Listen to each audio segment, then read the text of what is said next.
Hello. Hi. I'm a bird who has come to find some friends. Do you know what bird am I? Is it a parrot? No, sadly no. Is it a sparrow?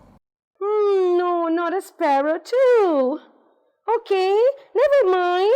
You will learn about me later. Hi. Good day, everybody.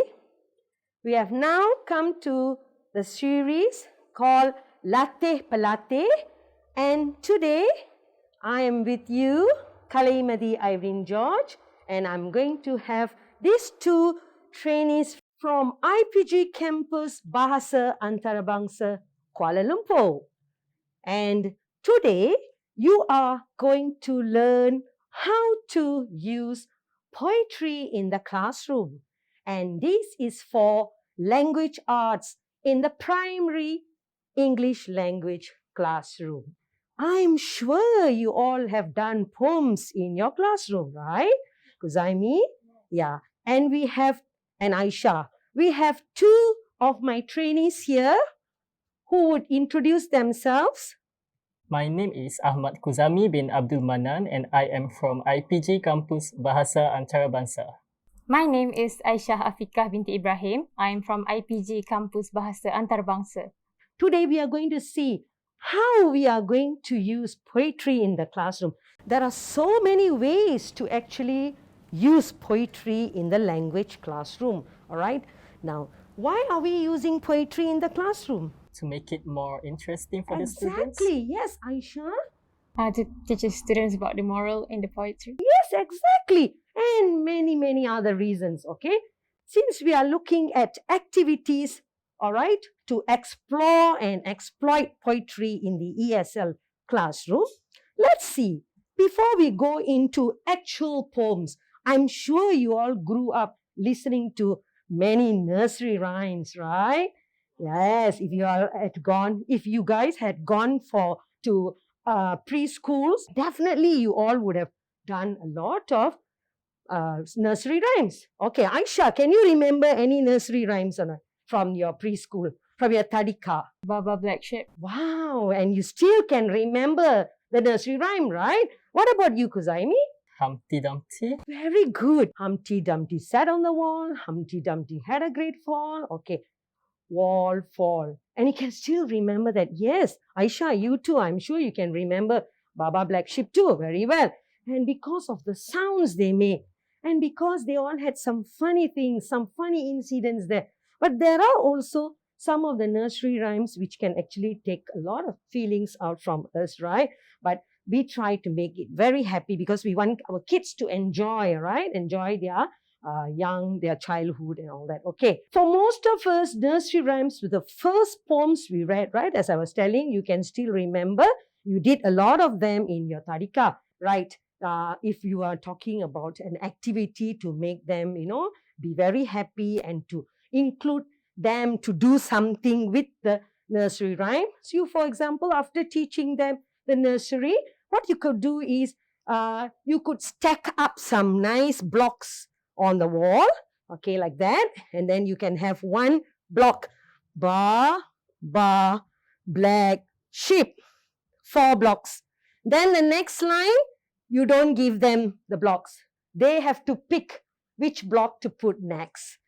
And then they go on doing that. See, very simple. And your kids will enjoy doing that. I'm sure many teachers out there are also trying their best to include poetry and nursery rhymes in their classroom, right? This is one of the 1,000 of ways to actually bring so much of joy and fun in your primary classroom. Okay, kids will get a lot of fun doing all this, okay? Now, you can even ask your kids to knock down the wall and then to rearrange. Don't have to bother asking them because they'll have a real kick doing that, yeah? They always like to do these kind of things, right? Okay. Earlier, we were talking about nursery rhymes. What about poetry, all right? So, we ask you to read a poem. It's not going to be the same, okay? Kuzaimi might not read the same as me, all right? Okay, you might not read the same as Kuzaimi. So everybody has his own way of reading a poem. But when you read you have a lot of ways to read, okay, a poem, okay, because and poetry is all about reading aloud. When you read a poem aloud, you get a lot of good feelings because of the beats in a poetry, okay, or even a poem if you're reading it, okay. And you can experiment with that idea by having kids read poems out loud in a variety of ways, okay. For example, you take a poem which is very sad poem, but you ask them to read in a silly voice. You know how fun that would be? Reading a sad poem in a silly voice, or a funny poem, but you read them in a scared voice. See how much of fun this is going to be in the classroom when you do that. So you need to try out all these when you go to school as teachers. And haiku is another poem that you can introduce in your classroom. Kids will love that. Okay, it's very simple. And where is haiku from, Kuzami? Japan. It's from Japan. And it is based on syllables. Okay, all right. So there are 3 lines in a haiku. And the first line has how many syllables, Aisha? 5. Okay, 5. And then second line, 7 and 5. Very good. Simple. But first, you must always show your kids how to come out with a syllable, with a haiku. Show them a sample, okay? I'm going to show you a very simple way of writing a haiku. You can use your hand. You can tell your kids to use your hand. Just to remember haiku, how many lines, how many syllables and all. So what you can do is, you can actually have these traced out on a piece of white paper or even a colored paper, no problem. Okay? Now why for your hand? So that you remember haiku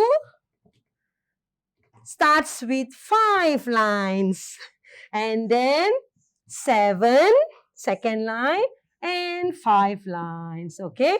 Right. I will show you some samples of using them in the classroom. You also can actually go about and find. You can Google them. Your kids are so good with this technology. They can Google and they can also come up, but they can remember using these, all right? So normally it's about the environment, okay? For example, if they want to write about rainy days, if your haiku is about rainy days, then the first line would have words with 5 syllables, okay? And then second line, 7 syllables, all about rainy days. Very simple, okay? Right, never mind. We are not going to talk so much about how to write poems and all, because the idea of having this language arts class today is to teach teachers on how to use a poem in their language classroom. We don't need to teach your kids reading, listening, speaking, all right, or grammar or vocabulary only from text, okay?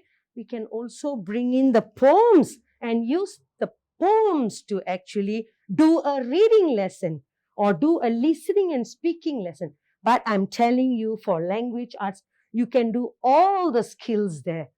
And at the end, you can get them to do a very nice craft. Okay. Okay, later I will ask you, can you guess what craft we are going to do later?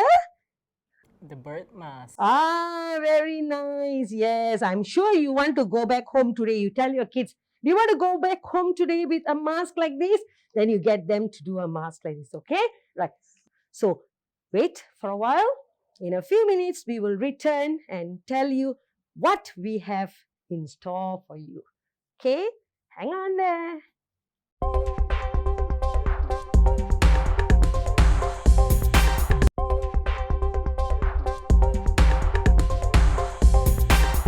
Welcome back, viewers. Okay, now we are going to get them to read a poem, okay? And how to deal with a poem in the classroom, okay? Very simple. And we have a poem called Woodpecker. I'm sure you all are familiar with it. Okay, this is used for a year 4, all right, under the contemporary literatures, this genre of poem we have here. Okay, maybe Kuzami, you can read. Let's hear Kuzami read the woodpecker poem. Woodpecker, woodpecker, tapping on the tree. Woodpecker, woodpecker, can't you see? Woodpecker, woodpecker, you can't win. You can knock all day, but there's no one in.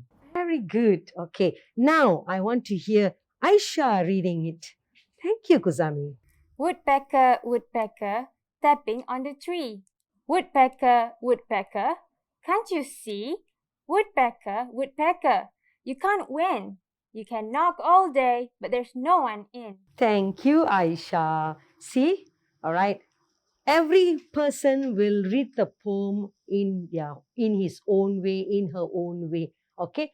Welcome that. Encourage kids to read. Let them read. Okay? And the first step would be actually to get the kids to read on their own. All right? If they don't know how to pronounce or they don't know how to read, no problem. Just let them go through the poem. Let them read first.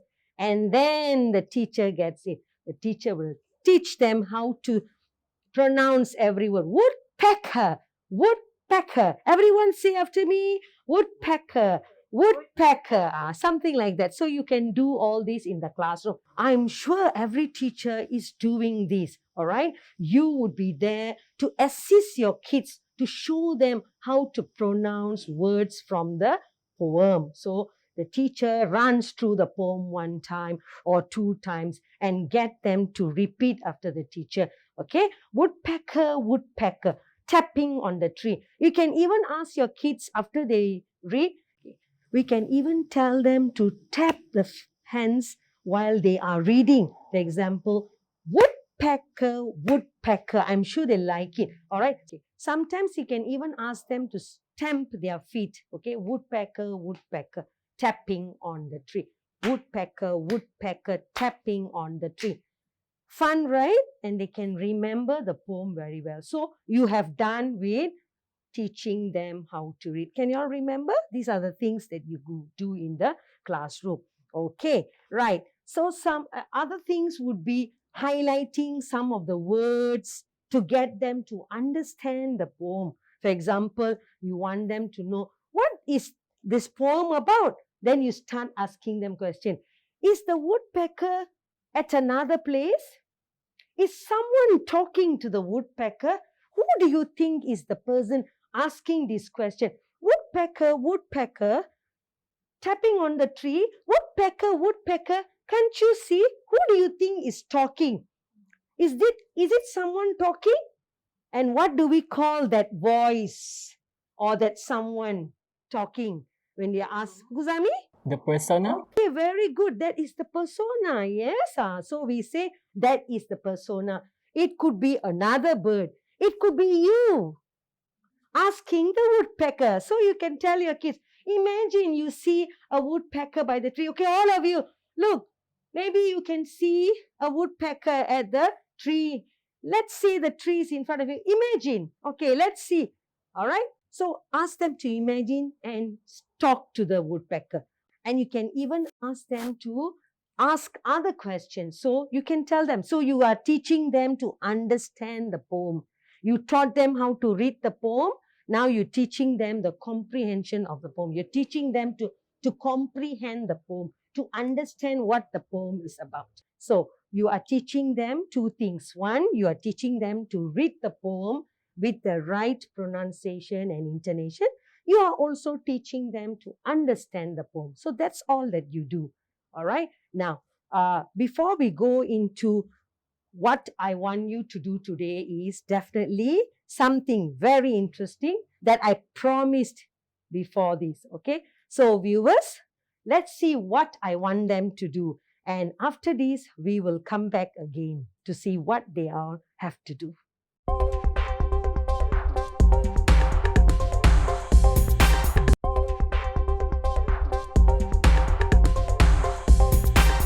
Welcome back, viewers. We are now in the final part of our Latih Pelatih.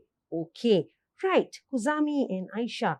Now, remember I told you I'm going to get you to do something very interesting towards the end. What do you think is that, Kuzami? Do we need to read the poem? Yeah, of course you need to read the poem, definitely. What about you, Aisha? Action song? Action songs. I'm sure you all love to do all that, right? But you are going to do that. And before you do that, I'm going to ask you to do a mask. Remember, I came out with a bird mask, yeah? So you are also going to do a bird mask. But in your class, there won't be enough time. So remember, you teachers can provide your kids with templates, all right? Yes, teachers, don't give them to do a mask all by themselves. You can give them templates to work on and let them color. Let them put on some decorative items. You can ask them to bring them from home. All right, a day before your class, you can tell them about all this. So when you give them all this to do, they can work on it and let them be proud of it. Okay, all right, give them probably a template of even a beak. And after coloring, they can draw and attach it to their nose. They can use a rubber, all right, a rubber hoop to go over their ears. And I think now it's not a very difficult thing with all the mask and all. I'm sure they all are used to all these things. Okay, and get the pupils to actually use them for their action songs and for them to recite the poem. Okay, right. I'm sure you all can now, both of you can come up with your own mask now. Okay, right, because next time in class, you are also going to bring in a mask and show your kids, this is a mask of a bird and all that. Okay, right, get going. Okay, viewers, we will give them some time to come up with their mask now. Okay, let's see.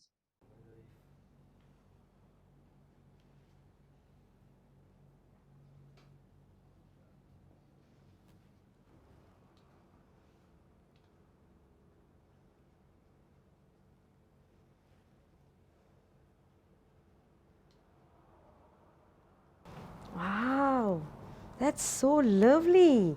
Okay, Aisha, why don't you put it over your face so that we see how it goes? Wow, that's so beautiful. Yeah, I just put it like that on top. Yeah, and we see how. Okay, yeah, right. See, the woodpecker. Okay, yeah, that's nice. Never mind, just try it on. Okay, Kusami, what have we got here? Wow, wow, yours is very nice too. And you really walk about with that. Oh my God, your kids would be so happy and excited, right, to do all this. Okay, right. So, ladies and gentlemen, teachers out there, you see, a language arts class. So, most of the time, teachers will be like thinking of what they can do, to carry out a poem in the classroom and all that. See, you have so many things done in one lesson, right? You learned about the woodpecker because you asked them so many questions, and that you have actually embedded your cross-curricular elements inside. That is element merentasi curriculum. You have to embed that in your classroom.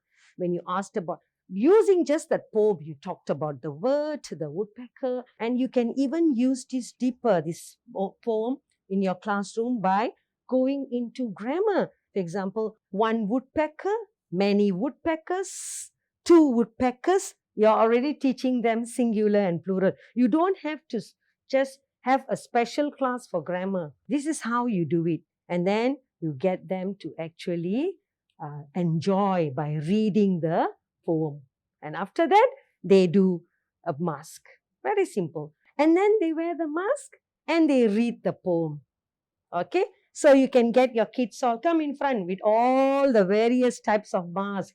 Come in front. When they wear masks, they won't be very shy because they're using masks. They can do whatever behind the mask. But they can come in front and they can say the poem. Teachers out there, this is one of the ways you can introduce or use, all right, a poem in the classroom. And this is language arts. Okay, this is language arts. You can do so many things with one poem in the classroom. Besides teaching only the language, you also teach the arts. Okay, right. I hope I've made it very clear to all of you out there. And I know teachers, you are doing a lot of good things, all right, for our nation, right? So continue doing that. And it was really wonderful to have you all in our program today. And to Aisha and Kuzami, thank you very much. And with that, I end my lesson. Thank you very much.